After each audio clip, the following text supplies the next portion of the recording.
All right, ladies and gentlemen, we can go ahead and get started. Apologies for my tardiness, taking care of the boys and all that extra and whatnot.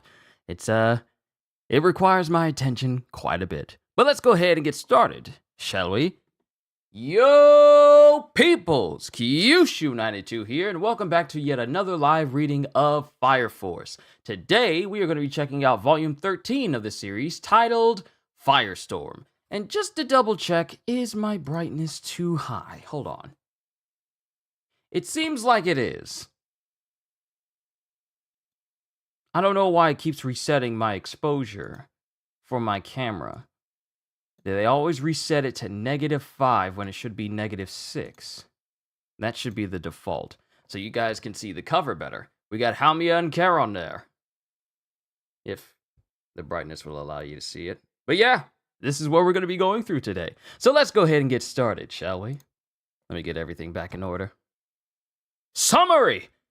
Informed of the coming appearance of a new Adoloburst by a girl known as the First Pillar, Shinra and his friends engage in a fight with the Evangelist's followers over the Fifth Pillar, a girl named Inka, as Company 8 combats fierce attacks led by Halmia and Charon, as well as a large fire that covers the city, and even the appearance of a new demon. They are joined by other Fire Force companies. Can the Fire Force guard Inka from the Evangelist and take her to safety? So the chapters we're going to be going through is chapters 106 all the way down to chapters 114. Nice. I got that in one go. I didn't even have to look at the Roman numerals, because I can understand like the basic letters and stuff. 6, 7, 8, 9, and then that's 110. 1, 2, 3, 4. So yeah. But it starts with Iris praying with some of the other nuns who joined her so that they can pray while the infernals are being extinguished. The flame is the soul's breath. The black smoke is the soul's release. Ashes as ashes. May thy soul return to the great flame of fire. Latome. The sisters have offered their prayer. Time to extinguish every infernal in the area! And then we have Licht. Captain Obi, we're starting to get the infernals under control and we're putting them to rest. But how? Are we supposed to put out this giant blaze? At this rate, the whole city's gonna burn to the ground. And we also continue with Halmia versus Arthur in chapter 106, Second Generation. Hey, Charon, can you hear me? Things are getting really annoying over here. Just grab that pillar already. And then we have Arthur facing off against Charon, and Charon is just beating up on Shinra. I hear you, Halmia, but this guy's just not going down. And even after Charon hits Shinra, Shinra is not down. This is just sad.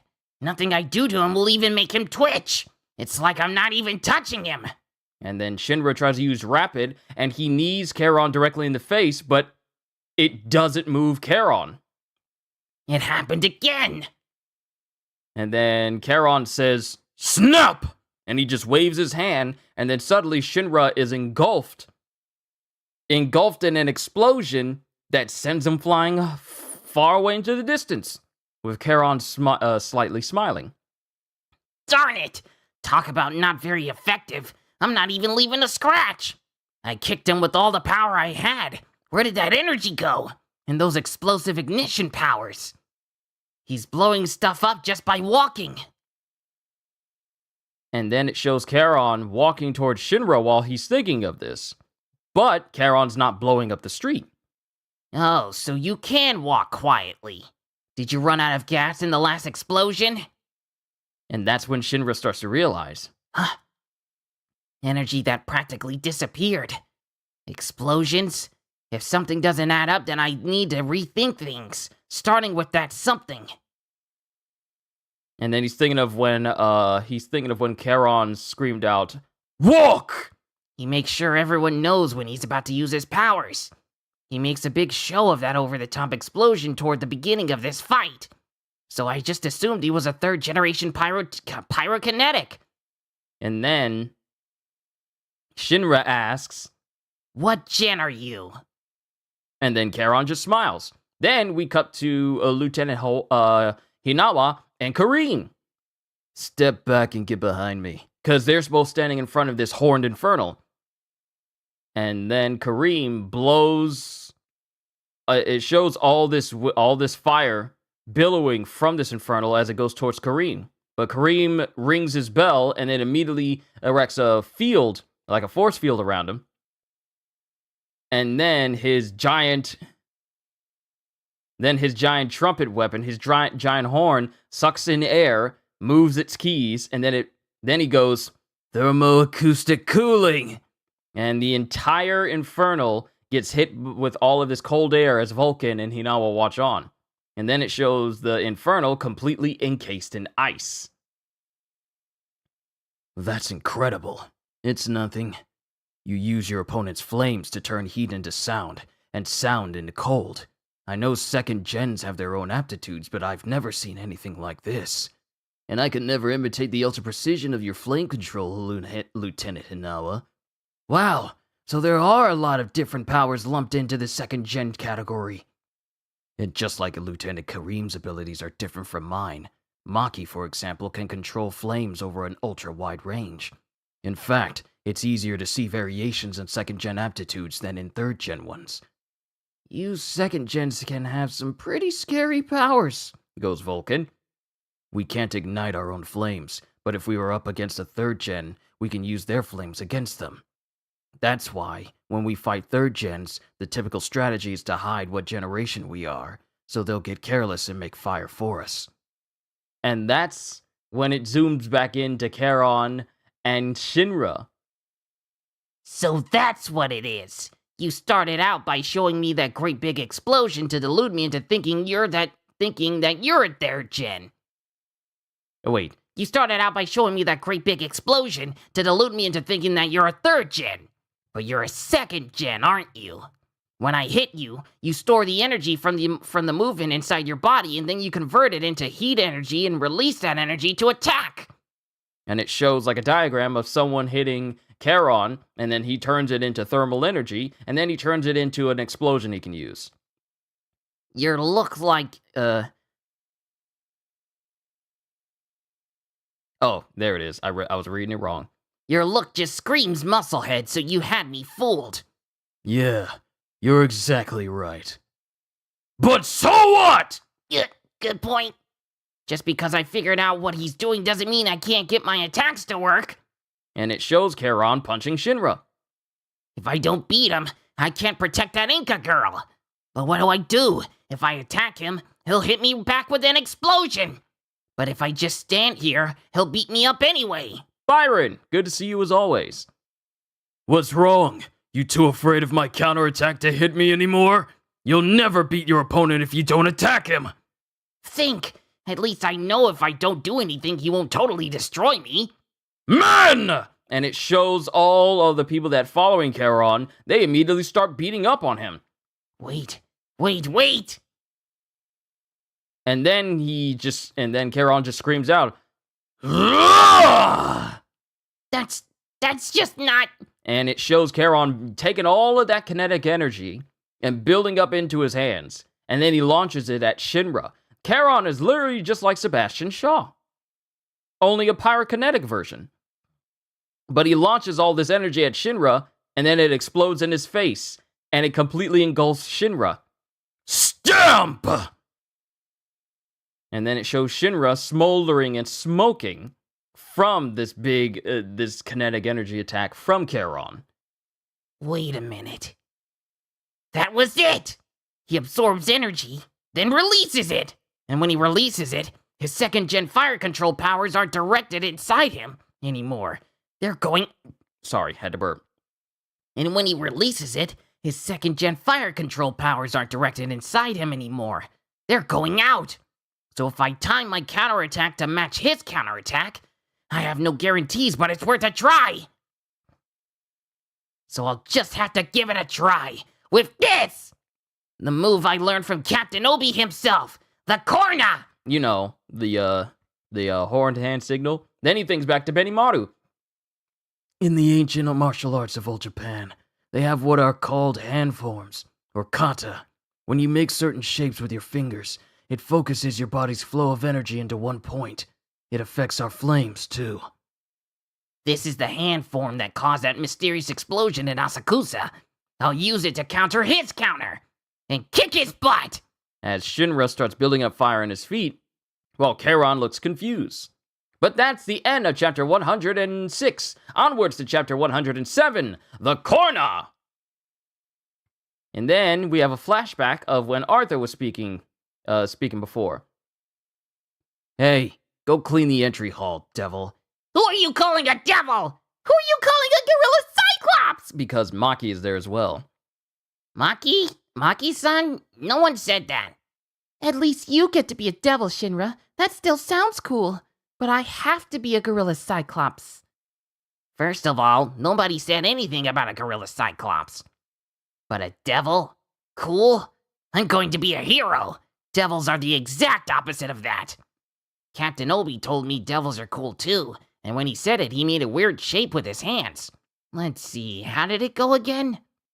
No, you mean the corner? Corna? Oh, Captain! You raise your index and your pinky. There are lots of different names for it. The Maloic sign, the devil's sign, the corner, but the point is that the raised fingers looks like devil's horns. Devil? Right, nice, right? It could be like your trademark. What? Then we cut back into the present with Shinra versus Charon. I wait for him to direct his counterattack at me. Then I use the corner to nail him with a counter of my own. Then I use the corner to nail him with a counter of my own and kick his butt! As he uses Rapid to zoom in towards Charon and hits him. I haven't made any explosions since Asakusa, but if I could do it once, I can do it again! Clap! Now! And it shows Shinra trying to cause an explosion, but he gets engulfed in Charon's explosion. Darn it! No good! I did it before, but I can't do it now! What's the difference? Guts! I need more guts! I'm gonna get you, darn it! And he tries to use Rapid on Charon again, and hits him in the face. Get lost, turd face! And he tries to use Corner again, but nothing happens. And Charon just lifts his foot and stamps, and it blows up Shinra again. Shinra uses his powers to right himself while in the air, and then he flies at Charon again. And he gets hit with another explosion. Then another. Then another. Then another. Darn it! And then it shows Inka watching all of this while she's being, detained by all of Charon's dudes. Why did Captain Obi even teach me the corner anyway? And it shows Shinra in the past again. We're getting another flashback as he's making the sign for the Rapid and then for the corner. I'm a hero, sir, not a devil. And sign of the devil sounds pretty ominous. When would I ever use it? As fire soldiers, when we lose heart, it's all over. This sign is to lift our hearts and strengthen our morale. But the devil? This sign was used by musicians who played a kind of music called rock a long time ago. These days, you can only hear it as recordings in museums, but it was so cool. When I'm really in trouble, I'll make this sign to remind me of rock and give myself a boost of courage. And then we're back to the present. I feel like once I'm down, I won't be able to get up again. And then Shinra uses Rapid on Charon once again. If I miss the timing by the tiniest fraction of a second, it's all going to come right back at me. And he hits Charon, and then he gets sent back with another explosion. Is any of this really going to work? And then he thinks of Captain Obi. Having fear in your heart keeps your head cool, but don't let it make you a coward. I'm not afraid. I'm just making sure I'm going to win. That's exactly why I need to put in the effort not to fail. Why I need the courage to make me succeed. No matter how hard I fight it, this devil is always tagging along behind me. And then it shows Shinra using Rapid once more, and landing right in front of Charon. So I'll be a devil to evil! Rapid! And he hits Charon in the face, kicks him in the face once more. You can keep trying, but it will never work. And then Inka looks at Charon and notices that Charon's notice the energy go from Charon's face where he got hit, make its way down to his arm, and then towards his hand. And then, as Charon's preparing to attack, Shinra's preparing to use Korna again, with Charon going, "Clap! Corna! And then it shows Inca in like this void thinking, No way. That's not good. as it shows the whole area in front of Inca being enveloped in an explosion. And then it shows Charon holding all this condensed energy while Shinra goes, Eat hellfire!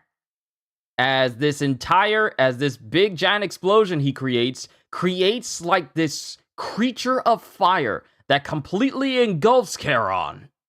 Shinra doesn't get blasted back this time. It's Charon who gets engulfed in Shinra's flames. And it's so large that it causes an explosion in the middle of the streets that you can see from the air. And then it shows Charon being launched by this attack as well. Whole upper clothing has been completely burnt away, with his followers going, Charon-sama! And then it shows Shinra landing on the ground as he goes, Rock on! and that's the end of chapter 107. Onwards to chapter 108, Lict's Secret Plan. And it shows Charon laying in a crater of his own impact, laying in an impact crater, with one of his followers going, Charon-sama, energy bouncer Charon-sama, he... And then it shows Inca looking at Shinra. Let the girl go. The Special Fire Force is taking her into protective custody.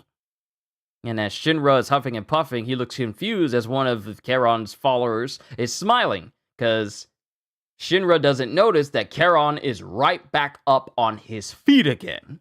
And he swings his arm and completely clotheslines Shinra. And while Shinra is flipping from this clothesline, Charon spins and kicks him through a building with a big old smile on his face. I'm going to have to watch this fight animated in the anime again. I'm going to have to watch it again because this whole fight was amazing. And we cut from Charon smiling to Karim and Hinawa looking at this horned infernal that Karim has frozen.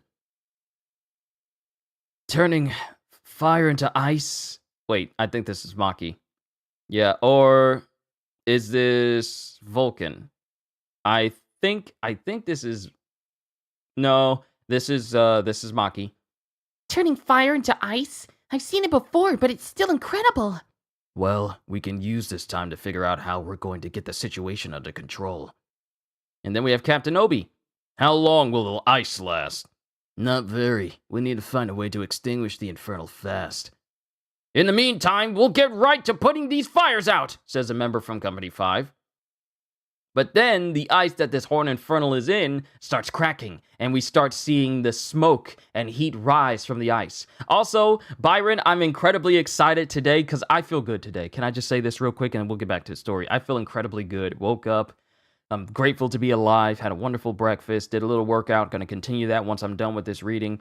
But also, they've announced they haven't announced it, but they've teased the next two characters for Pirate Warriors 4 that's going to be coming with Uta. And it's just like I said, because the data mine is proving to be true, the next two characters who are coming with Uta is Kobe and Shanks. And I can't wait to see what they do for Shanks and Change, but also the fact that Kobe will be a playable character, that excites me. So I can't wait to see what they do for Shanks. Please make him even more broke, make him a version that's even more broken than his base. Make him still be a power type, but, you know, significantly better than his base version. But we'll talk about that in a gaming stream. Right now, we need to focus here, because the ice around this Horn Infernal completely shatters, much to the shock of everyone, with Maki preparing to shield them from any fire that this Infernal uses. That's dope. Yes, because I think it's basing it off, I think they're basing it off of the Film Red versions. So I don't expect Film Red clothes, but I highly suspect that this version of Kobe and Shanks is going to be the most current manga versions. Even though the anime hasn't touched on it yet, I'm pretty sure these versions of Shanks and Kobe are going to be the most current manga versions. So if you've been keeping up with One Piece along with me, then you know just how powerful Shanks is recently in the manga, and you know how powerful Kobe is in the manga. And I can't wait to play them both. I'm looking forward to it. But Maki goes, Everybody get back! darn, didn't even buy us any time. Velocity control, goes Hanawa. Accelerate. And he shoots his gun and it hits the Infernal, but it doesn't do anything.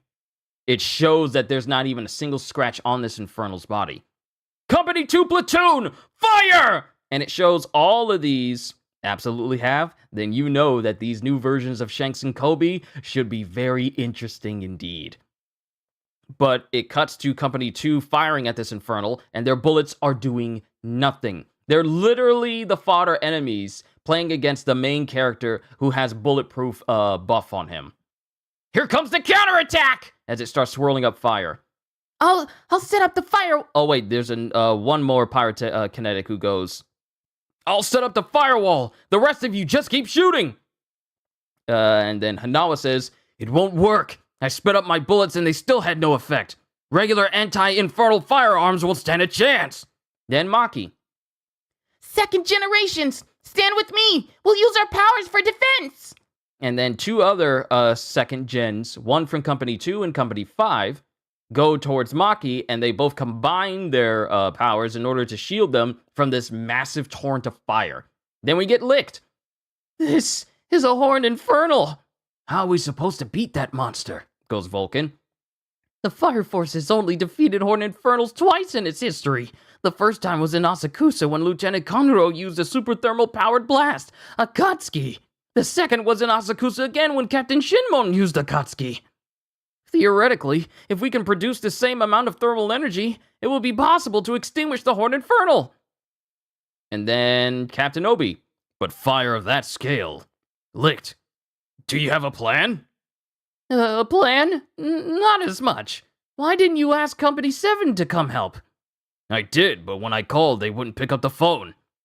If it's fire you need, we got plenty of that. Want me to freeze them again? And then Licked gets an idea. As the Horned Infernal starts, moving a little bit, and then Lick starts realizing, if it's fire we need, we have plenty. Because the entire city they're in is already up in flames, so that's more than enough. And then Maki. It stopped attacking. Now it's our chance to regroup. Second generations, prepare for the next assault. Then Licked. With Fire Soldier Maki's ability to control fire over such a wide range, and all these other second gens. Then Lick starts smiling. I have it. A plan to kill two birds with one stone. We'll put out the fires and beat the Infernal. And Obi's looking like, huh? Vulcan, I'm gonna need a map. You got it. Licked. What's your plan? We're going to use the second generations from every company in the city's layout to round up all the fire and the Infernal along with it. Let's get started. And then it shows the fires all over. And it shows all these fire companies going towards where all these different points are. Going, with one going from Company 2, platoon leader. The position Company 8 scientists gave us should be around here. Is this it? And they're standing in this area that has not yet been touched by flames. This is platoon leader Taguchi from Company 2. We are in position. And then we have another group that's on the outskirts of a city in another part of it. Company 5 platoon leader Tokuyama. Here. We're in position too. Oh wait, Company 5 platoon leader Tokuyama here. I keep enunciating that wrong, like the inflection is wrong. Company 5 platoon leader Tokuyama here. Tokuyama here. We're in position too. I want to make sure that I give these correctly for you guys, so it feels right. Then we got Vulcan. Copy that. Platoons from Companies 2 and 5 are in position. Inawa, you deal with the Horned Infernal. We just have to lure the demon into the town square. And it shows Hinawa constantly firing at this Horned Infernal. Then we get Kareem. Hey, are you sure you don't need me for anything? You just stand by to finish it off, Lieutenant Kareem. The infernal epidemic in the area has created a dangerous situation with fires breaking out everywhere. The flames from each district are now burning across the entire city. We just have to get all of those flames in one place and put them out. But how do we do that? It's easy to talk about it, but how do we do it? We have several second-generation pyrokinetics here with the power to control fire. But even all their powers combined won't be enough. The city's wind currents are going to play a crucial role in this plan. There are a few types of wind that blow through urban areas. In this town, we have the gap winds that blow between the high-rise buildings and the street wind that blows through the main thoroughfare. There is one place where the street winds from the south meets with the gap winds from the north, the last stop for all the wind in the city, where the winds from both directions blend together, the town square. If we just move the fire from each district so that it rides the wind currents, then with the pyrokinetic abilities and wind combined, we can get them all together in one place. Because once the flames are riding that wind current, they'll all be taken to the town square, where Fire Soldier Maki will be waiting for them. I'm so glad I got that whole plan out without fumbling whatsoever. I thought in my head, oh, am I actually about to get like a whole segment of speech out without even fumbling a word? I'm proud of myself. I'm getting better. But Maki's there, waiting in the town square, so that all the flames can get pushed towards her so she can manipulate them, as part of Licht's plan. And then we cut to other places where people are still being evacuated. Please, get back! Evacuate to a safe place! No, it's all burning to the ground! This is just like that big fire 2 years ago. And then we have Tamaki and Iris. No pushing! No running! No talking! Everyone, please, calm down. And put your faith in us. Please, I beg of you. I was born and raised in this town. It means so much to me. And then it cuts to Iris giving a fantastic reassuring word. You can count on us. The fire force will protect this city. And then it shows Licht standing there with Kareem, watching Maki. We will use the concentrated flames to create a certain phenomenon that will extinguish the infernal. Normally, this phenomenon would be a disaster, but if Fire Soldier Maki can keep it under control, the opposing winds will meet in the town square and fan the flames into a vortex, and it will become... And then Maki starts manipulating all the fire as it turns into a firestorm! And she manipulates the fire and sweeps it from every corner of the city until it's just one big massive fire tornado in the square. And that is the end of chapter 108. Onwards to the next one. And it shows a massive fire tornado in the air while all the citizens are watching. It's a tornado! A red tornado! What will become of our town? I've read about these in fire reports, but seriously? It's seriously happening. You know, you don't see much of Kareem's verbal tick as much when he's speaking to a lot of people. He had a whole bunch when he was speaking to Arthur and everyone when they went to go temporarily train at Company 1 a couple of volumes back. But you don't see it as much here. Maybe it's because he's more focused on fighting fires than actually having full, deep conversations with people. But I don't see that verbal tick as much. That's something I've noticed. Just as I predicted. That's our witch. You're incredible, Maki-san. It's just like Licht predicted. A whirlwind of flame. A firestorm!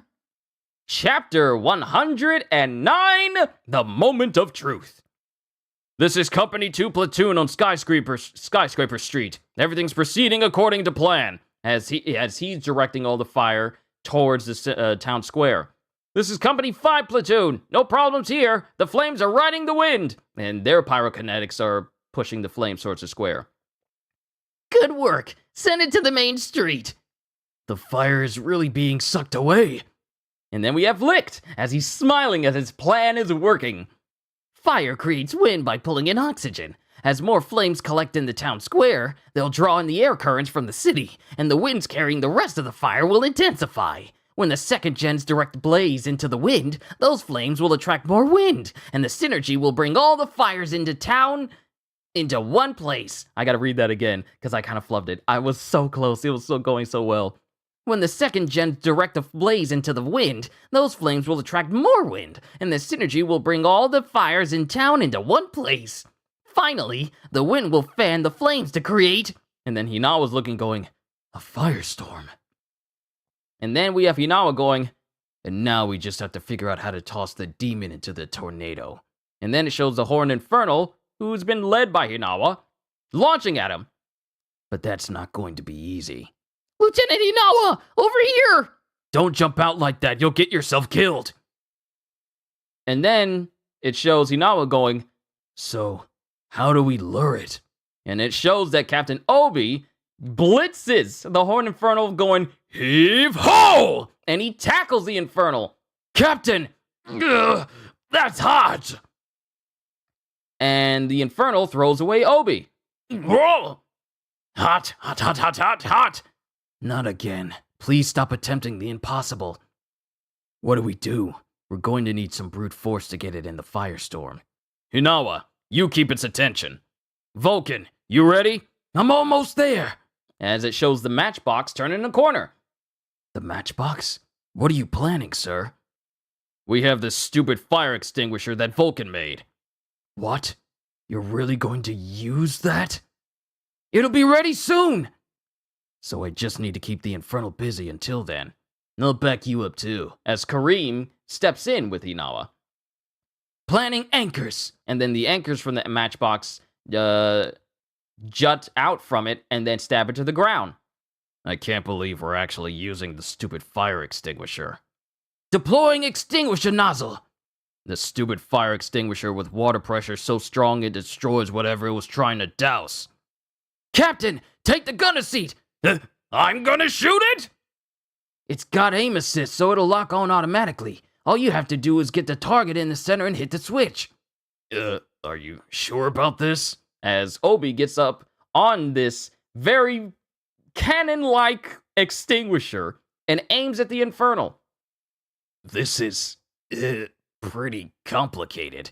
All right, Captain, now hit the switch! Captain? What's the matter? I know. Oh, is this it? Hey there, now! Fire it now!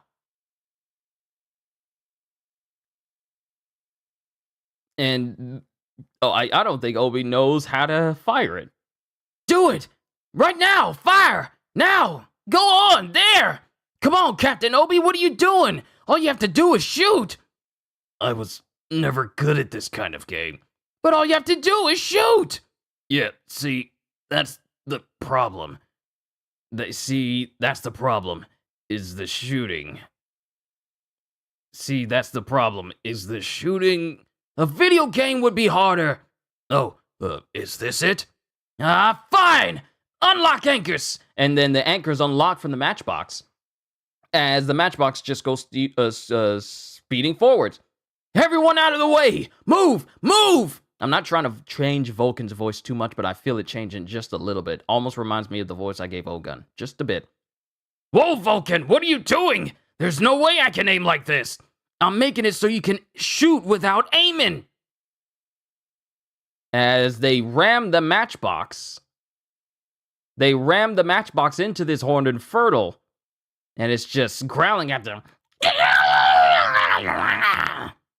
See? It's right in front of you! Fire! All right! And he fires, and a giant torrent of water just shoots out of the matchbox. And the recoil is so strong, it actually flips the matchbox over.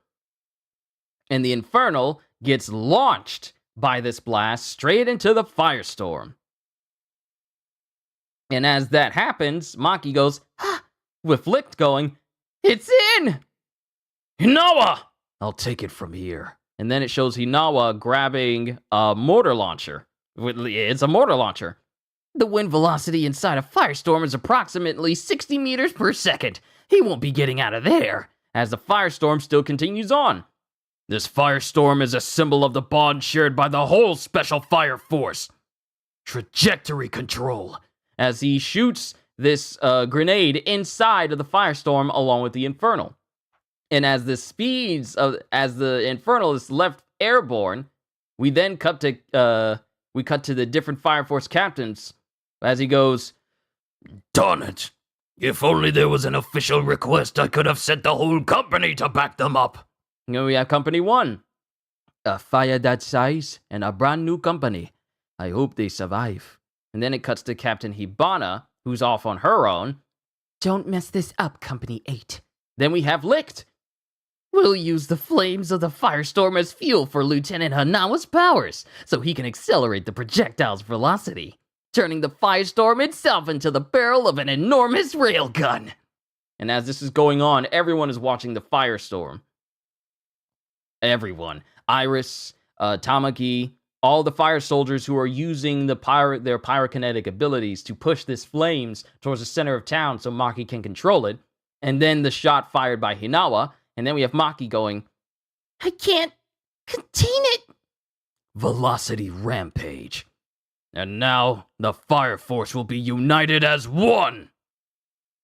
As the Infernal is launched out of the eye of the firestorm, with Hinawa's shot going straight towards the Infernal, and then all you see is the shot hit its chest, and then the Infernal itself blown apart by this shot, and then a massive, massive explosion as everyone gets sort of whipped back from the shockwave of this explosion. Lieutenant Kareem, I can't do it anymore! You did enough. I'll take it from here. And then Kareem just completely freezes the entire firestorm into a giant pillar of ice. And that is the end of chapter 109. I mean, yeah. What did I say the chapters we were going to be going through were?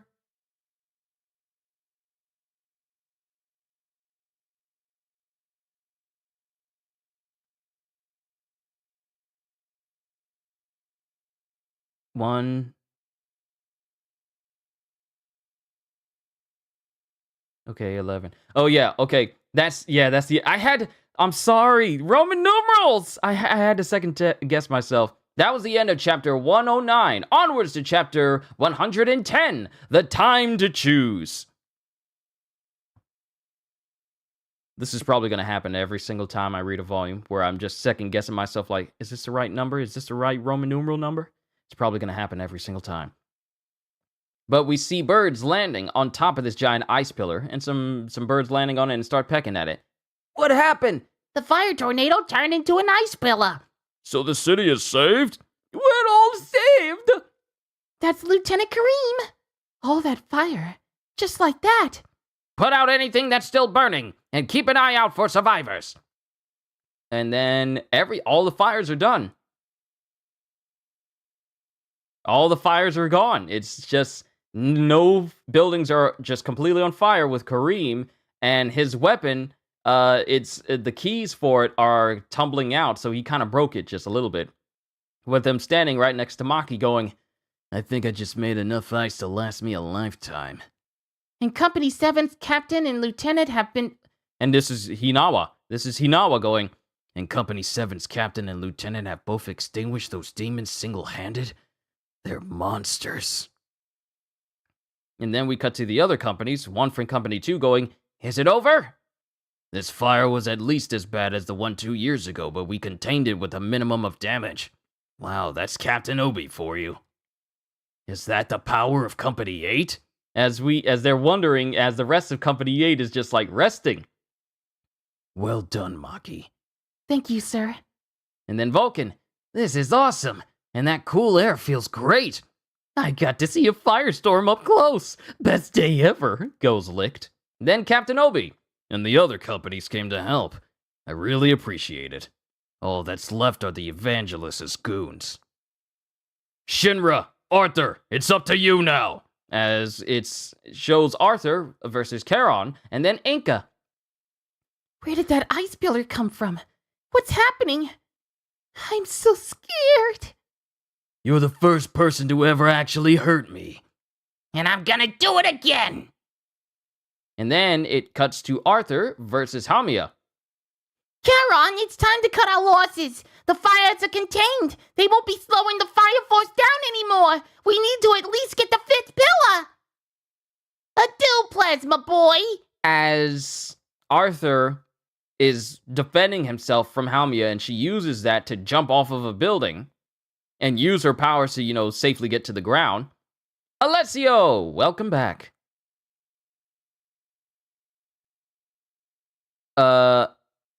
He drops himself back to, she drops herself down this building safely with Arthur going, she used magnetism to slow her fall? And then we get Arthur, who's looking at one of these members that follow Charon, going, Let the girl go! The Special Fire Force is taking her into custody! With Inca glaring at him. Come on, with your powers you can get away from them. Your name's Inca, right? Come with me! And Inca's just looking, while Charon's standing in between them going, we're pulling out. Oh no you don't! I already know your strategy. You wait for me to hit, then you hit back. But it won't work twice. So what can you do now? He's right. Now that he knows my plan, I can't just charge in. I'd be playing right into his hands. If I get myself captured too, all this would have been for nothing. I have to get Inca out of here somehow. Charon-sama! We're out of time. Halmia-sama won't stop pelting us with hurry-up brainwaves. And it's just like, Hurry up, hurry up, hurry up, hurry up! Inca, what are you doing? and then Inca's just standing there.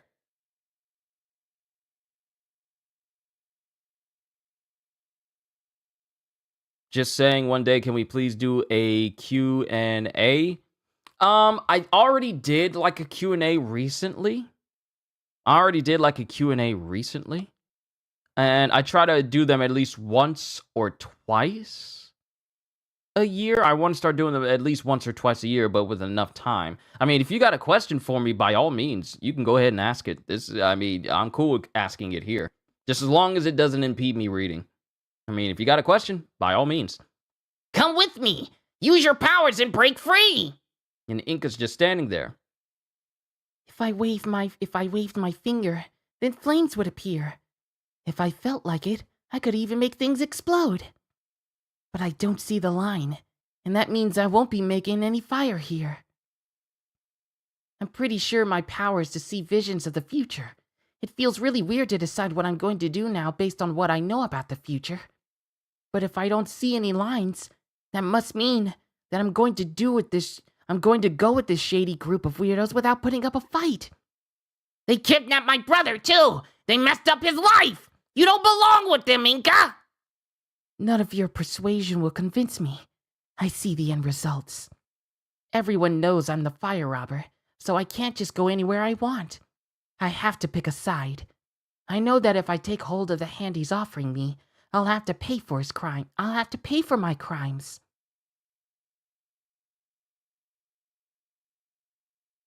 And then it shows Inca imagining herself actually having a good life. But there will be a life of security ahead of me. On the other hand, if I go with them, then my future. And she's thinking of herself, and she's badly injured, missing an arm, missing an eye, clawing at the ground, and she's kind of getting chills from the thought. Take me with you. Hey! Danger. It's all about danger, and I think I'll run into more danger if I go with them.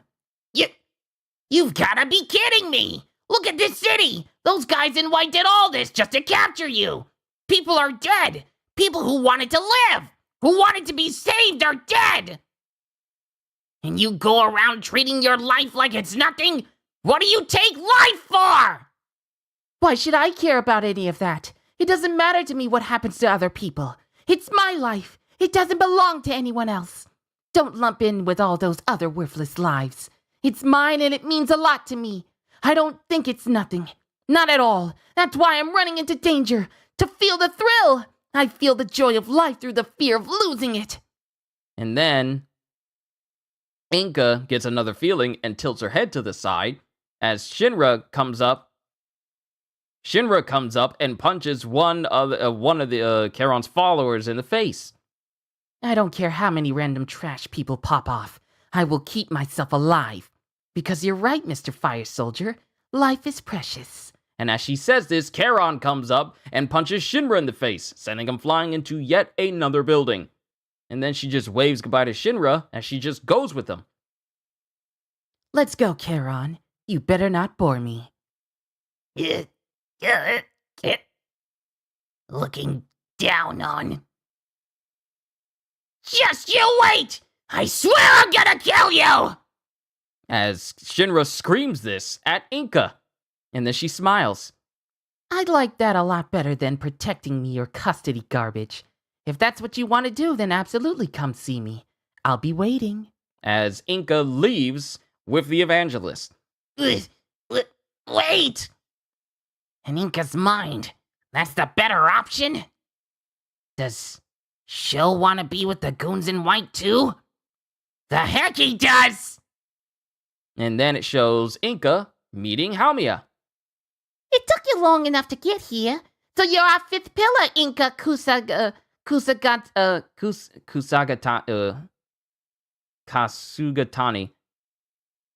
So you're our fifth pillar, Inca Kasugatani? Kasugatani? Inca Kasuga. I'm gonna need a minute. Because names. What are they? Sorry. So you're our fifth pillar, Inca Kasugatani? Who's she? She's scary. I feel like if I touched her, I'd short out. Now let's blow this popsicle stand. And then it shows someone holding a gun towards Charon and company. Stop! Panda! And Panda's the one holding the gun. You killed my bro! Let my boss lady go! Hurry, boss lady! Go with me! And we see that same start to goal line appearing all around Panda. Charon! Yeah, I got this. And then Inca raises her finger. I've seen the line. That's just how it has to be. It's not like I made this decision. It was his karmic destiny. It wasn't me. As Panda is immediately engulfed in flames, screaming, "Ah! Inca! Ah!" And he's just burned to death by Inca using her powers. Come on, let's go. And that's the end of chapter 110. Onwards to chapter 111. The first step to the next step. That's a horrible way to go. Screaming as the flames engulf you. But then we cut to Company 2 with Toru and Juggernaut. Is it over? I don't see any people in white. They must have all left. Yeah, and I guess they put out all the fires at some point too. And then we see the the frozen fire pillar. And then we have Vulcan going, keep going, up, up. Because remember the matchbox kind of got messed up. Then we have Obi talking to Shinra. You okay, Shinra? Yes, sir. The evangelist's minions took the fifth pillar. Oddly enough, you know someone just like Inca don't see the joy in life without risking it?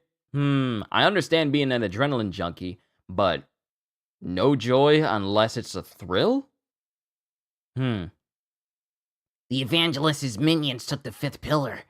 I'm very sorry, sir. And then Arthur, Haumia said something about 8 people with a Doloburs. 8? Arthur, Shinra, you both did me proud. We just have to think of a new plan. 8 pillars with a Doloburs. The evangelists, we don't know anything. We have too little information. We can't even guess what they're trying to do. And then we have Licht. And if we stay in the dark, they'll always be a step ahead of us, just like they were this time. That's another good reason to do an investigation, to find out exactly what they're up to. And then we get Obi. So we need clues about a Doloburs. Now we have some ideas where to start. Then we get Vulcan. Okay, no problems here.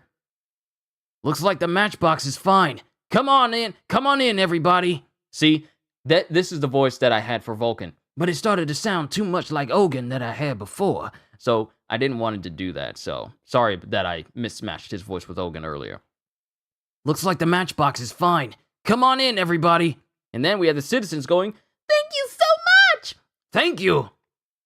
Captain Hogaway from Company 4 told me. He used to think he'd saved so many lives, but the truth is he hadn't saved anyone. Thank you for your service! I was so happy to hear everyone cheer for me after my first call. be right back in a sec. Don't read too fast. Hey, Alex, Alessio, I gotta keep reading. I can't slow up. I can't wait for anybody. I gotta keep it going. I was so happy to hear everyone cheer for me after my first call. Could I have saved Inca? Then we get Lieutenant Pon from Company 4. Damage report from yesterday's fire. 19 dead, 58 injured, 134 buildings burned. Furthermore, we extinguished a total of 39 infernals. Then Captain Hogaway. I'm glad there were fewer casualties than in the Great Fire 2 years ago, but I regret not sending Company 4 to help them sooner. Then we get Ogun running with some other soldiers, as Pon is still whistling for him. And then it shows a close-up of Ogun's face. Then we go to Company 1's cathedral. And then we have Lee speaking to Kareem. So, all of the fires yesterday were started artificially? Yeah, it was the same guys who got your arm and killed Rekka, and I couldn't pay them back. The loss of my right arm is just a trial from God. Little Joy may have been more accurate. Ah, I see. The loss of my right arm is just a trial from God, so don't let it bother you that much. See, when I look at Lee, I want to channel my inner Genichimaru. I've heard about you, kid, and it turns out you're kind of creepy. Like, when I see characters like him, I instantly want to speak like the English dub voice actor from Genichimaru in Bleach. The loss of my right arm is just a trial from God, so don't let it bother you that much. Even without it, it's only really a problem when I want to join my hands in prayer. Besides, return to the great flame of fire. Latom. And as he puts his hand up, he has Kareem do it so that both of their hands make the entire prayer gesture. Don't make me do that. I feel responsible. I know you'll help me when I need it. And then we have Captain Burns with Onyango. It hasn't even been a day, and Company 8 already has a new plan underway to combat the Evangelists. That's Obi for you. Unlike our company, they aren't bound by the rules of the Holy Soul Temple. They don't seem to have any set in their way cardinals to slow them down. I'm going to pretend I didn't hear that. Is Company 1 going to help them? Well, Kareem's been sneaking over to their cathedral, and Tamaki has been reassigned there as punishment. I doubt there's any more we can do. Then we cut to Company 2 with Captain Honda. That's his name. I forgot it because he got mad and upset that he couldn't go over there. No! It's burning! Burning! Captain Honda. And you say Company 2 made arrangements to send soldiers to the garrison? With our ties to the military, things will move faster that way. And we do have a rookie from the peninsula. Let him help. And it shows this very scared face. Then we have Tamaki and Sister Iris, dousing water over themselves. Like, I forgot what it was called in that volume in that chapter, but they're dousing water over themselves and praying. I haven't. Ablution. The ablution. Yeah, they're having an ablution. They're doing an ablution, and they're just praying. And then it cuts to later with Tamaki going, I haven't done an ablution in ages. I'm glad to have you join me. Well, you're the only nun Company 8 has, right? Something might happen like yesterday. I need to make sure I'm always pure, so I can perform the extinguishing prayers if you need more nuns again. I want to help Company 8 in whatever way I can. And as she opens up, the little robe she uses to help dry off, it happens that Vulcan walks right into frame as he goes, Whoa, I can see right through that. Latom. Then it cuts to Lit as he's talking in his in another location speaking to Joker. So, you're going. Yup, I'm going to see it with my own eyes. Oh, but there's so much to do, I just can't decide what to take with me. I wish I could tag along, but I don't think I'd get past the security checkpoints. You could have joined the Fire Force too, Joker. That's not a bad idea. As he creates a big old smoke image of himself in a Fire Force uniform.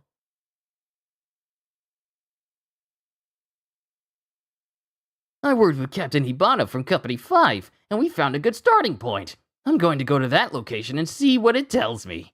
Then it cuts to Company 5 with Hibana.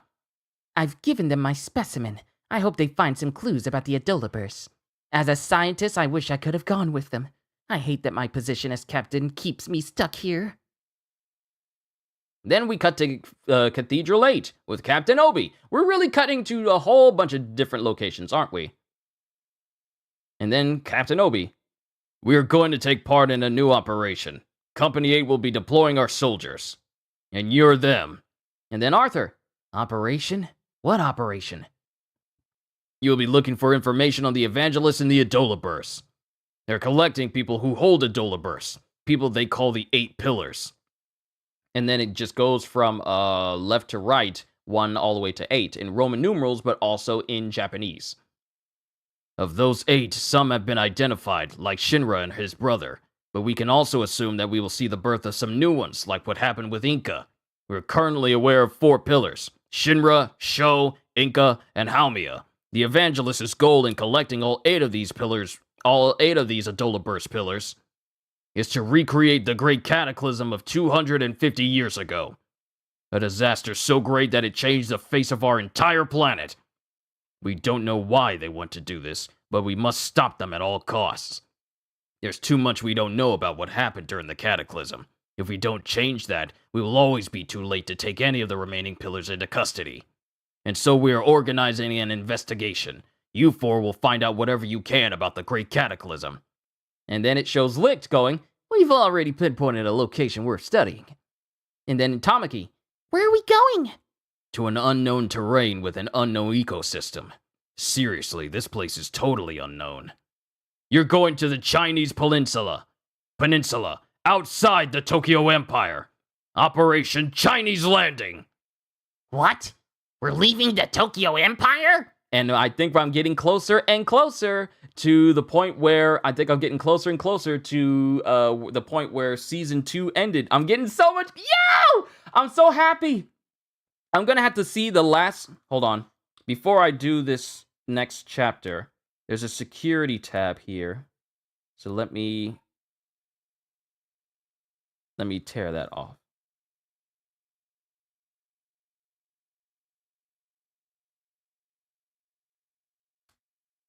There we go. Another security tab. But I'm getting closer and closer to when the second season dropped off. But that is the end of chapter 111. Onwards to the next one. And Shinra is standing at a dock as he sees the ocean. The ocean! We're about to leave Tokyo. I wonder what the other outside world is like. And that's going to take us across the ocean. As he's looking, and we see this giant steamboat, a giant Fire Force steamboat, the fire-powered ship Dragon Slayer, chapter 112, Voyage to the Unknown. And we have everyone at the docks, because it's fire, obviously, prohibited at this location, because the sign says this on the side. And we see Tamaki standing with Arthur. Kusakabe, the boat's leaving! Sorry, coming. Then we have Hinawa speaking to Licht and Lieutenant Pan. Thank you for taking care of them. It's no problem.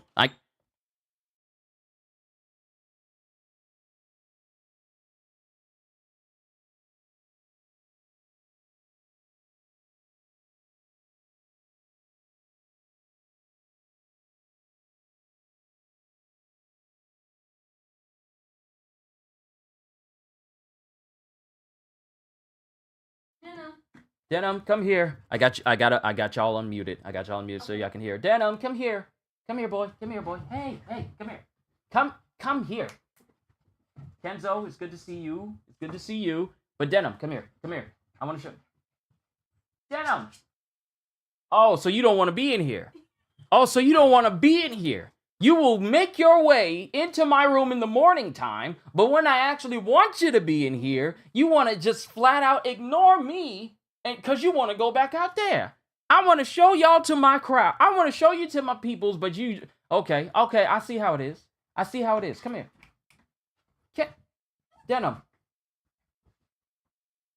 They don't want to... He ain't paying me no mind. He ain't paying me no mind. See, when I'm trying to do my own thing, he wants to intrude. But when I actually want him to be in here so I can show people, he's all like, no, I don't feel like being in here. Forget you then, Denim. Okay? Forget you. I'm trying to be nice so I can show the people what a nice little puppy you are. Now you want to give me a hard time. Okay. I see how it is. Thought I was gonna be able to show you guys Denim so he could be in here, but no. He wants to be standoffish all of a sudden for some odd reason. He's a fickle dog. He's a very fickle little puppy. But we have the boat. Wait, I already said the name. But we have Lieutenant Hanawa going, thank you for taking care of them. It's no problem. I kept an eye on most of them when they were students at the academy. And then we have Tamaki walking past. Welcome back, Alessio. You just missed me trying to get Denim to be on camera, but he decided, you know what? I'm not going to be on camera. I'm just going to run around with my sister. I'm just going to run around with my sister. With my sister, not his sister, but my sister. He was so happy to just be in my room before, but now he wants to be all difficult.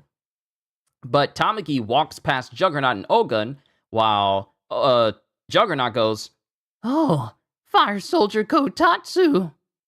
And then Pond starts whistling as he goes, is everybody here? I'm taking roll. Company 4, Fire Soldier 2nd Class, Group Leader, Ogun Montgomery. Company 2, Fire Soldier 2nd Class, Navigator, Takeru Noto. Company 8, Fire Soldier 2nd Class, Guard, Knight, Arthur Boyle. Company 8, Fire Soldier 2nd Class, Guard, Hero, Shinra Kusakabe. Company 8, Fire Soldier 2nd Class and Nun, Prayer Giver, Tamaki Kotatsu. Company 8, Scientist, Investigator, Victor Licht. Company 4, Lieutenant, Commander of Operation Chinese Landing, Pert Ko Pan. That's everyone. We are the 7 soldiers assigned to this mission. Our objective is to find clues relating to the evangelists, and when we do, we of the Fire Force will, and then he just stops talking and he starts blowing into his whistle, with Ogun going, let's use our words for the important parts. And then Takeru goes, oh, those are my family's potatoes. And the boxes say Noto Farms potatoes on them. So your family lives on the Chinese peninsula, Juggernaut? Yeah, I come from the farming family that grows those potatoes. That's why they asked me to come as a guide. But I've never set foot anywhere near the place we're going, so I'm not sure I can really be of any help. And then Pan is still blowing into his whistle, with Pan going, it's almost time to leave port. All aboard! With Hinawa going, you make sure to do what Lieutenant Pond tells you. Yes, sir! And then as they get on the boat, Shinra goes, I've never been on a ship before. well, they do only operate between Tokyo, this is still Juggernaut. Well, they do only operate between Tokyo and the Chinese peninsula these days. So this is what it's like on the inside. And then Pond again. They say we can use the cabins however we want while we're at sea. I'm going to go say hello to the ship's captain. Aye, aye, sir. Do you think we can go up on deck? And then Juggernaut goes, We're in the Imperial Army's jurisdiction, so we don't want to wander around too much, or we might draw fire. We can check it out after we leave port. And then the horn for the ship blares, just goes. And as a person who went on a cruise before and made the mistake to go above deck to the top deck where the horn is located while we were leaving port, and to hear this horn go off, yeah, my attempts wouldn't even do it justice. And Shinra hears it and goes, I'm actually going outside Tokyo. And then as the ship travels, we see the ship the Dragon Slayer out on the ocean with the sun beaming down. A perfect photo mode photo, if you will. And then Shinra goes, Whoa! Awesome! It's nothing but ocean everywhere! Huh? What's that? and then Ogun goes, I think it's a submarine volcano. A submarine volcano? There's one there. They're all over. And then everyone's looking at it.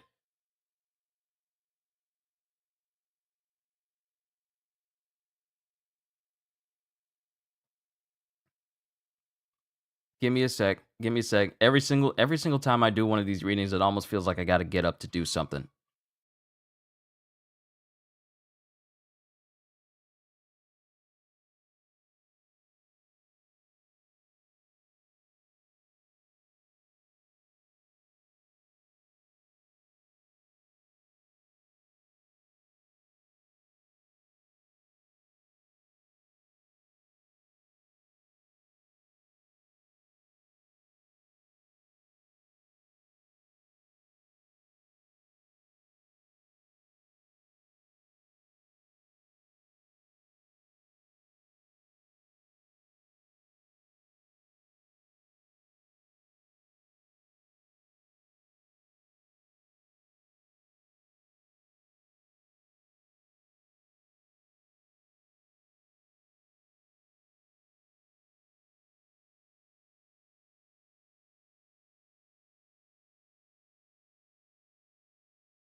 Kenzo was barking very profusely in the room. I just wanted to make sure he was taken care of. But as everyone's looking out at these volcanoes, There's one over there. They're all over. They're all over. and then there's just silence.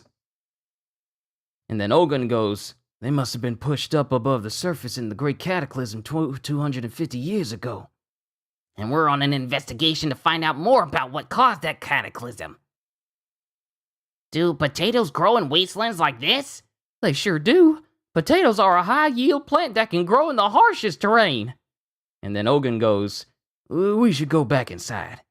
The green skin and eyes contain glycoalkaloids like solanine and chaconine. And what is it? Chaconine? Caconine? The green skin and eyes contain glycoalkaloids like solanine and caconine. Those are poisonous, so you have to be careful. Huh? Really? And then everyone's eating food, and it shows that Juggernaut is actually quite the tall individual, despite how his clothes are. He's very, very tall. Potatoes are very nutritious. They contain vitamin C and the B vitamins and potassium and dietary fiber. They're extremely healthy. Cool. Sweet. You can get about 15 grams of starch from around 100 grams of potatoes. That's what we use to make potato starch.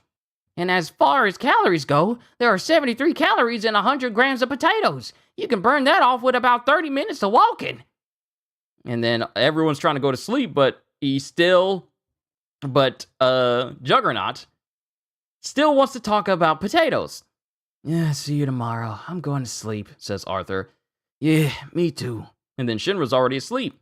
And then Juggernaut just keeps going on about potatoes. Potato plants have flowers too, and they're so pretty. They can be white or pale purple. Just looking at those flowers can bring joy to your life. What's the deal, Noto? You're still talking about potatoes? Oh, Lieutenant Pond! Did you know potatoes actually belong to the nightshade family? Whatever. Just go to sleep. Chinese Peninsula, what is it? Xingqing Dao. Because I know Q, the Q when it comes to Chinese lettering has like has a ch sound to it, if I'm remembering correctly. Chinese Peninsula, Xinqing Dao. This is so sweet. I can see it. Awesome. And then Tamaki is going, Oh, so that is our Avalon. It's more similar to the Empire than I expected. It's so peaceful. Xinqing Dao. Home sweet home. And then Pon is blowing into his whistle, though none of us can translate it. All right, I'm gonna be first. And then it cuts to Arthur, Ogun, and Shinra just running out first. Yeah, I'm on Chinese land. No, we're still on the dock. This isn't land. Find the land. And then they find the dirt and go, Aha! land! Ooh, Chinese land. Eat it. Eat it. And for some odd reason, they just literally start eating the dirt in this peninsula. Yum. Not yum. This is not Yum. This is not edible. And then Tamaki going, You guys are way too excitable. Lieutenant This takes me back to the academy. as Pon is eating some of the dirt as well. Love Juggernaut, he's so precious, want to protect this man. Yeah, he has that air about him, doesn't he? What kind of an academy did you run? And then we get to Lieutenant Pon. Something went over my eye, but I'm good. We're going to the Xingqing Dao garrison to get supplies. I know you don't get to leave the Empire often, but we don't have time to hang around. And then it goes to Juggernaut going, I'll show you the way. Takeru! Ma? For Tater's sake, you hadn't come out to see... You had not to come out to see me, eh? You betcha I did. My son done come home, don't you know? What's this? Noto's mother? Oh, yeah, this here's my ma. Thank you kindly for looking after my boy. I see. Well, you don't get this opportunity often. You stay here and catch up with your mom while we go get supplies. What? Are you sure?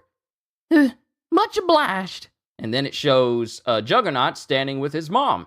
This Joker is big! This dude is 2 times the size of his own mom's height. And as everyone else leaves, Juggernaut is just standing there with his mom. Takeru, you gotten right plumb tall now, don't you know? What? You reckon so? Say, Ma, how's Paul doing, eh? Don't you be worrying about us there, Takeru. You just get... I just remembered that I never put my Ethernet cable in this so that this connection would be nice. I didn't realize that. Sorry, OBS disconnected for a quick second. It's gonna look real weird on my screen. I'm reading and then I just suddenly pop away from my screen all of a sudden.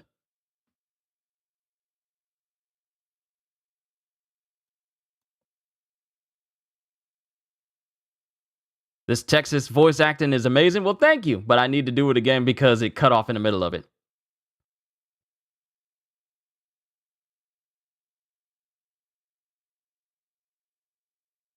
All right, there we go. I got to read that whole interaction. I got to read that interaction between Juggernaut and his mom again.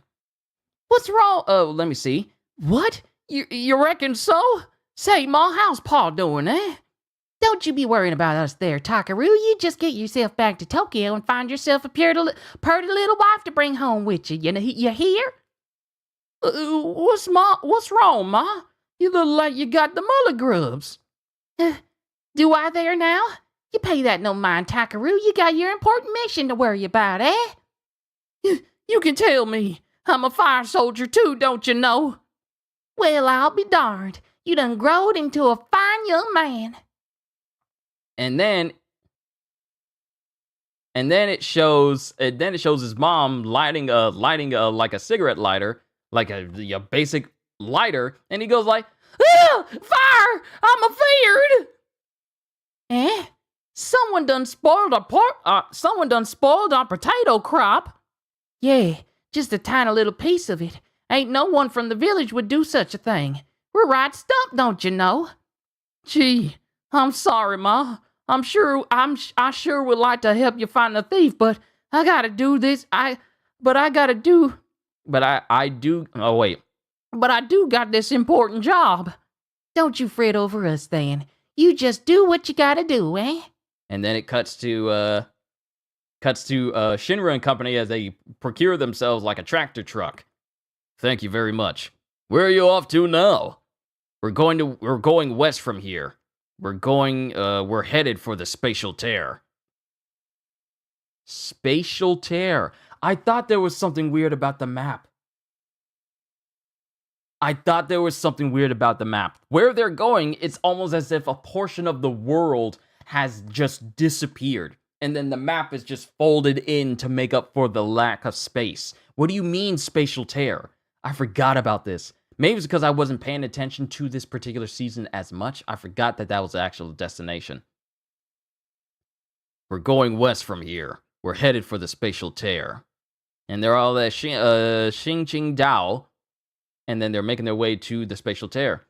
Watch out for bandits while you're on the road. And you should know that from here on out, there's a strange gas that comes up out of the ground. Gas? So this is where we're going, right? Why does it look like the whole continent is out of place? And then, see, Shinra's asking that question too. It's almost as if a section of the world has just been completely and totally erased. Like the land itself has shifted. And it's just gone on the map. And Pan is blowing his whistle going, we're heading out. Juggernaut, lead the way. Yes, sir. Sorry, Ma. Pa, I ain't got no time to look for the tater thief. No. No problemo. No problemo, eh? Y'all have more important things to do.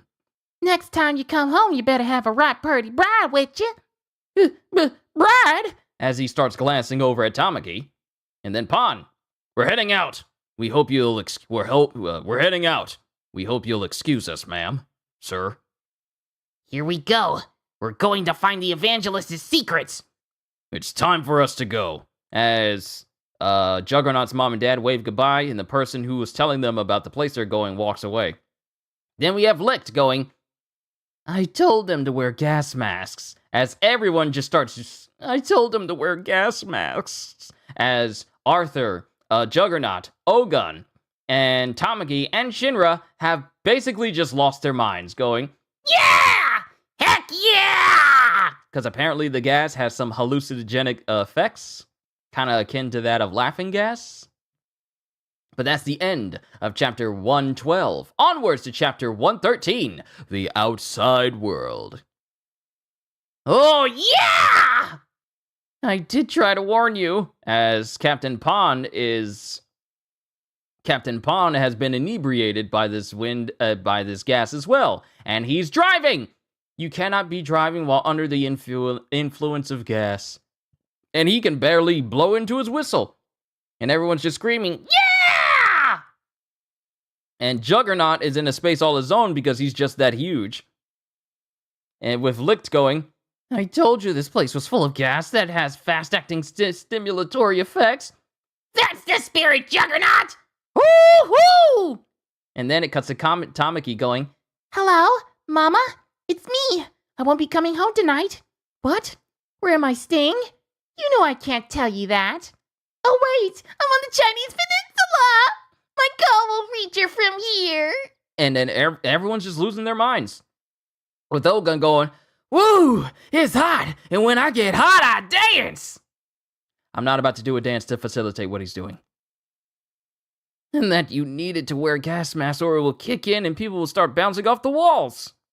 And then Arthur, who's just sitting in like a meditation pose, is going, I have cleared my mind of mundane thoughts, and thus I feel cool. An enemy rock is approaching. Prepare to intercept. Set. As Shinra is riding on Juggernaut like he's like a turret. Click. Fire! And Juggernaut just starts nonchalantly firing off like his own powers. And it just explodes this rock pillar they drive past. Woo-woo! I assume the subterranean gas spewing from the cracks in the ground is the gas in question. And then we have Pan, with Licht going, Lieutenant Pan, do you remember what the mission is? It's to go to the spatial tear and find the connection between the Adola burst and the Great Cataclysm of 250 years ago. Duh! So we're still clear on that point, at least. Darn right we are. As he's blowing into his whistle.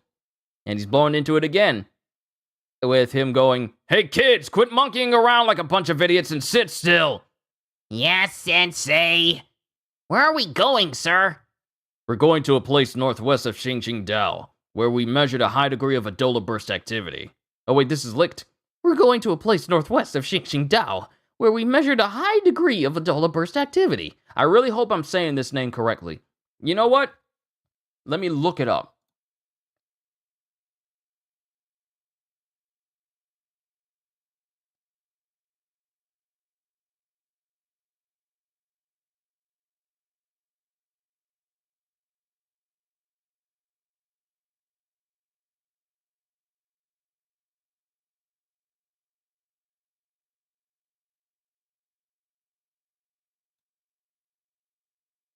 Hold on. I want to say this place right. Okay.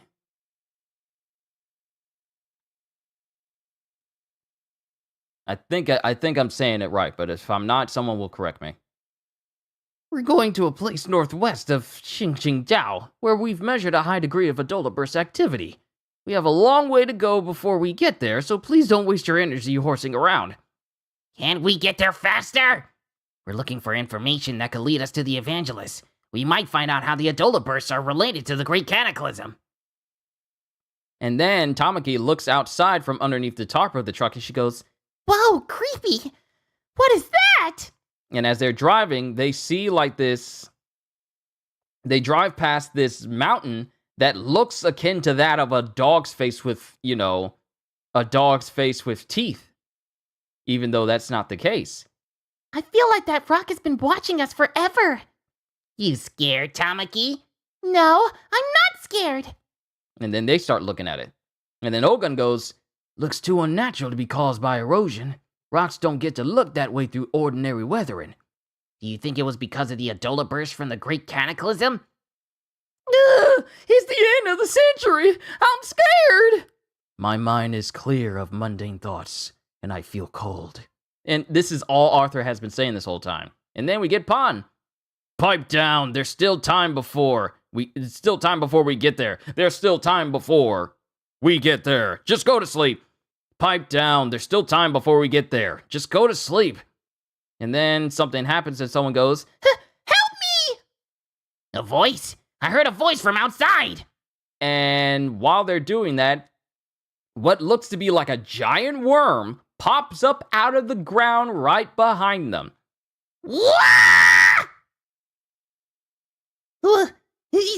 And then it burrows into the ground, kind of launching them up into the air slightly. You're kidding, right? Am I so high on that gas that I'm hallucinating? What's wrong? What was that sound? No, I'm sober and I saw it too. So did that call from help come from that gigantic thing? And then something starts bearing towards them. And a creature pops out. No, it was me. I accidentally raided the giant worm's territory. You're from the army at Xingqingdao, right? Help me! And it's basically like a giant mole creature. Ah! Whew, that was close. Hey, you can't just ride our transport. That thing is after you. Don't drag us into your mess. Wait. Hogan. The mole is talking! And then it cuts to Arthur, who grabs the mole and goes, "You vile servant of the devil, be a good little imp and let that worm eat you."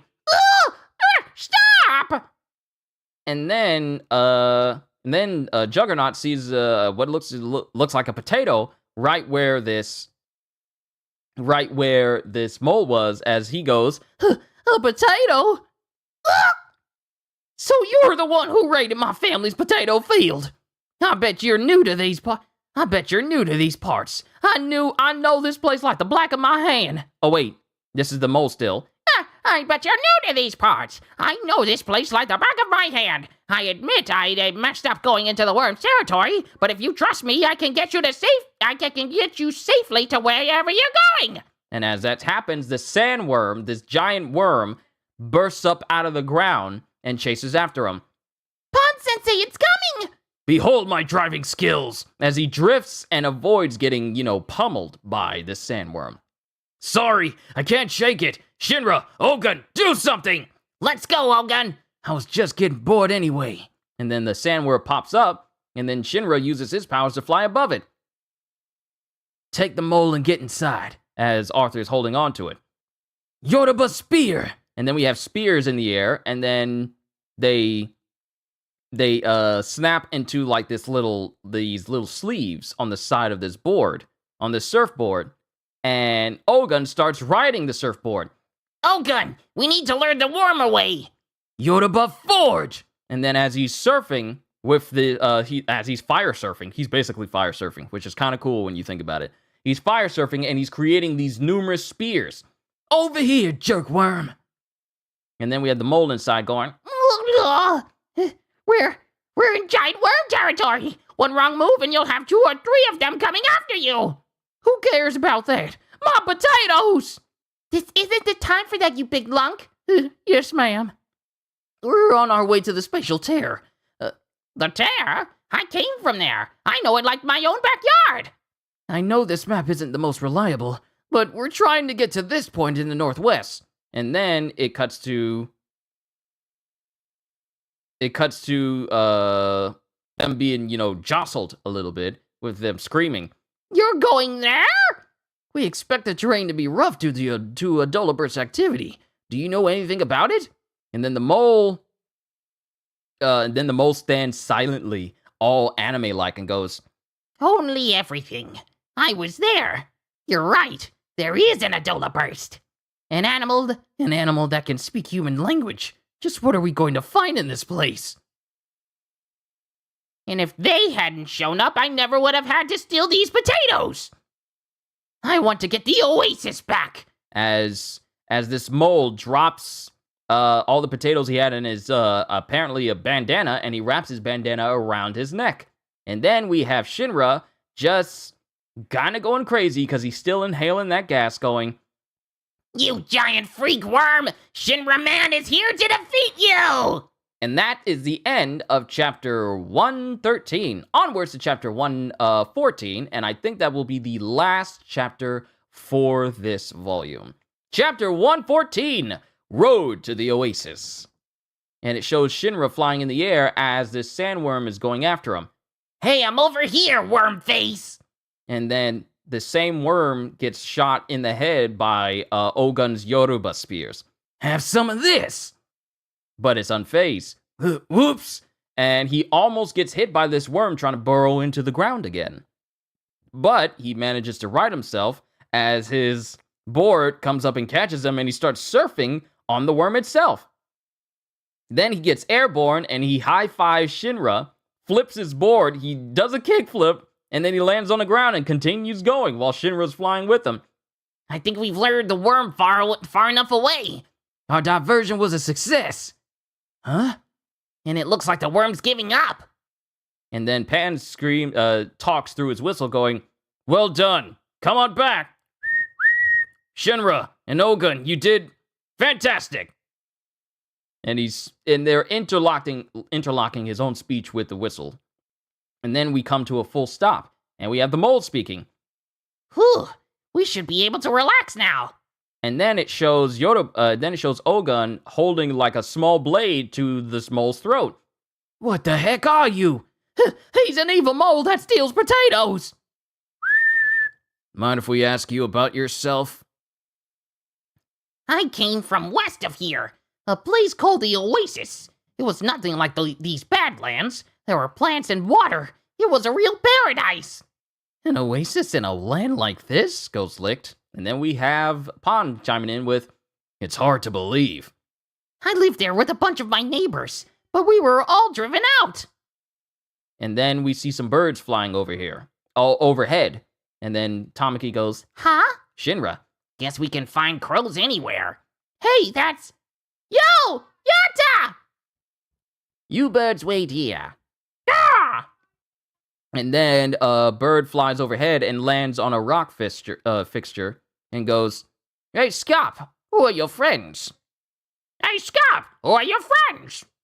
That crow is one of my neighbors from the Oasis. Are you soldiers for Sing Ching Dao? It's not every day we see you this far inland.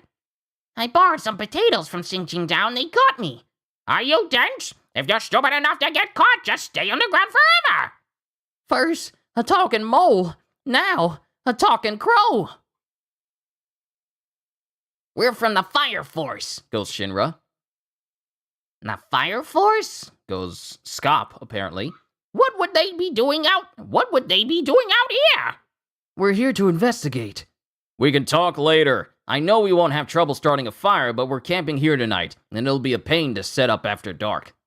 And then time passes, and then fire lights up. Fires light up. And the time passes, and they set up a campfire. Sorry, I was kind of distracted a little bit. 3 of you?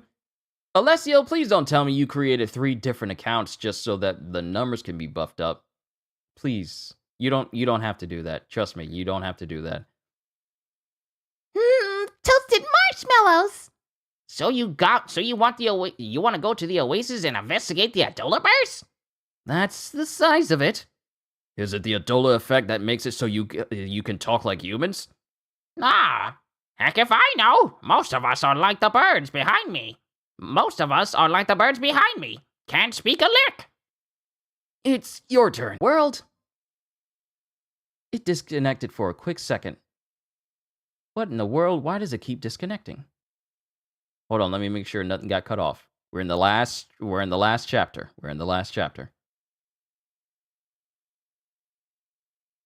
Yep, there it is. Yep, knew it. Heck if I know. Most of us are like the birds behind me. Can't speak a lick.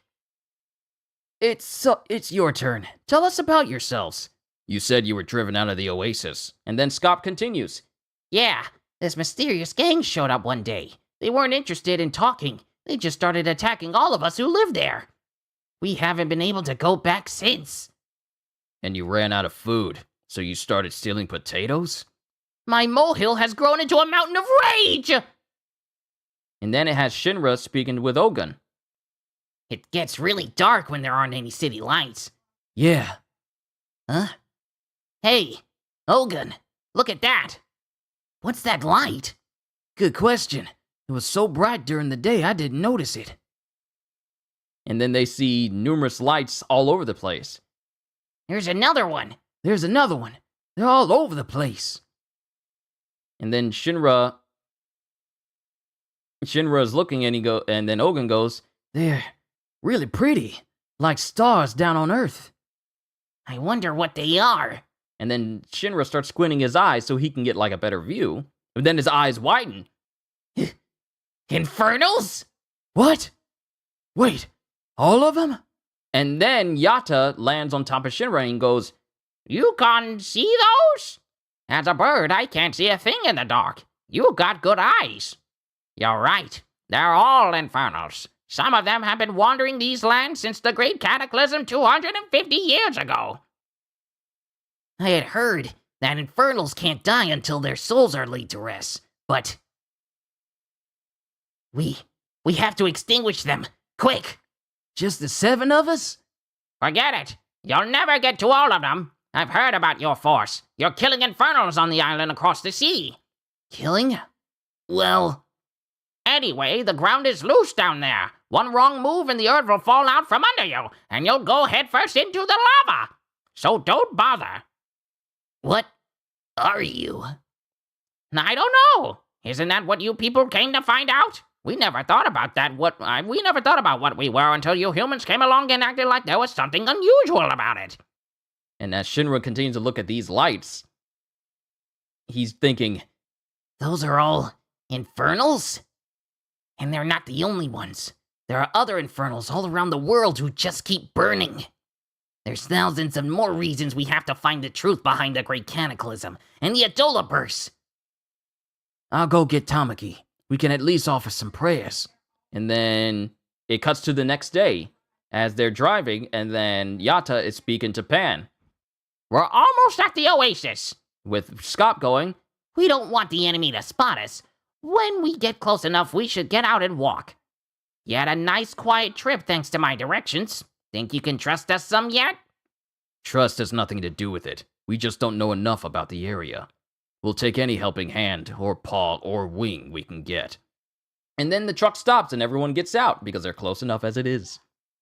Climb this crag and you'll get a full view of the oasis. What? You want us to climb this? I don't think I can do it, goes, Juggernaut and Licht respectively.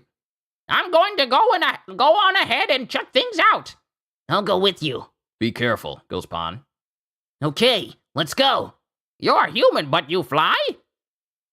Hey, Scruffy's Mask Man. You can stop worrying about the gas around the oasis. Really? Goes Licht. Then he takes his mask off.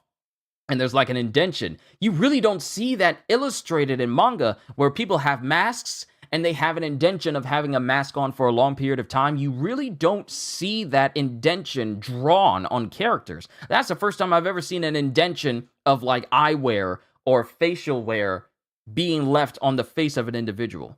Usually in different manga and different anime, they wear goggles like forever or masks like forever, and they never have an indention of constantly being on. But here, this is the first time I've ever seen that. That's cool. I like that. I like that attention to detail. Whew. You're right. I don't seem to be having any problems. I feel like we could grow some really good potatoes here. Potatoes? Potatoes? Again? The air isn't as dry around here. Don't make any noise. I won't. We can check it out from behind here. Stay low. And as they get there, they see trees. There are actually plants here. Yes, thanks to the tabernacle.